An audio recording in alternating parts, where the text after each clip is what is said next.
24일부터 중신용 이상 소상공인은 1,000만 원 특별대출 신청을 받습니다. 중신용 1%는 희망 플러스 특례 보증이라고 하고 고신용은 1.5% 희망 플러스 신용 대출이라고 불립니다.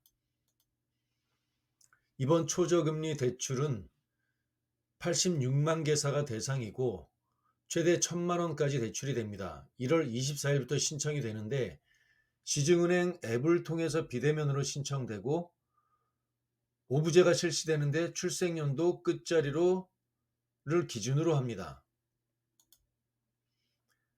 이번 소상공인 1, 2차 금융 지원 프로그램은 특별히 다른 정책 자금을 받은 경우에도 중복해서 신청할 수 있다는 것이 특징입니다. 다만 저신용, 중신용, 고신용 프로그램 중 딱 한 가지만 신청이 가능하고, 그리고 늘 불편한 점은 서류 제출인데 이번에는 별도 서류 제출 없습니다. 신용점수별 프로그램은 중신용자는 신용평점이 745에서 919점까지이고 평점은 나이스 평가 정보를 기준으로 하고요. 고신용자는 920점 이상이 되고 이것은 시중은행 2차 보전이라는 프로그램으로 진행이 됩니다.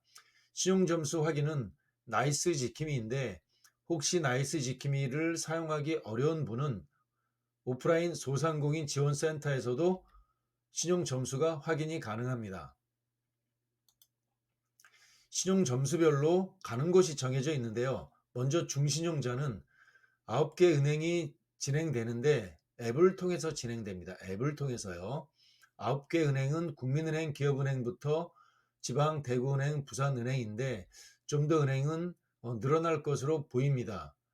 그리고 대환자금을 신청하거나 운전자금을 신청하는 법인사업자나 혹은 고령인 경우는 은행에 가지 않고 지역 신보 창구에서도 대면 신청 접수가 가능하고요. 고신용자는 8개 은행의 앱에서 진행이 됩니다. 다만 대면도 가능합니다. 대면도. 이 경우 대환자금을 신청하거나 운전자금을 신청하는 법인사업자 그리고 고령층인 경우 은행 창구에서 접수가 되는데 은행 창구로 가는 경우는 고신용자입니다. 만약에 은행 창구를 가야 되겠다라고 하시는 중신용자는 은행 가시면 안 됩니다. 앱으로만 되고 그럴 경우 직접 가시겠다라고 하면 지역 신보 창구로 가시면 됩니다. 다만 오부제가 적용되는데요. 1월 24일부터 출생연도 끝자리를 기준으로 오부제가 적용된다는 것 꼭 기억하시기 바랍니다.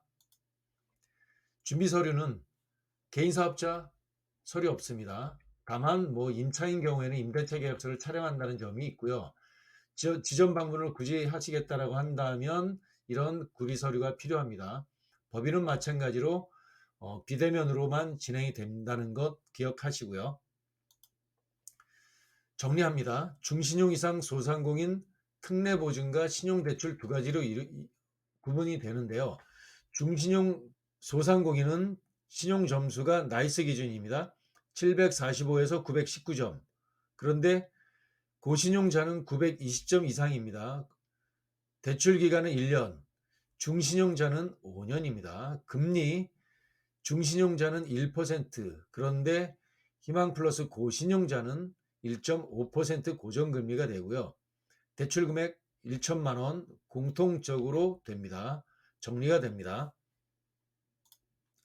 이번에 고신용자가 만일 은행 신용대출 한도가 초과된 경우는 추가적인 대출은 어렵더라도 기존 대출을 낮은 금리로 전환할 수 있도록 대환자금을 제공할 예정입니다. 기업꿀정보TV 채널은 중소기업 대표님께 법령이나 제도, 지원금 등 기업 경영에 직결되는 정보를 기업꿀정보 시리즈라는 제목으로 신속히 제공할 것입니다. 고맙습니다.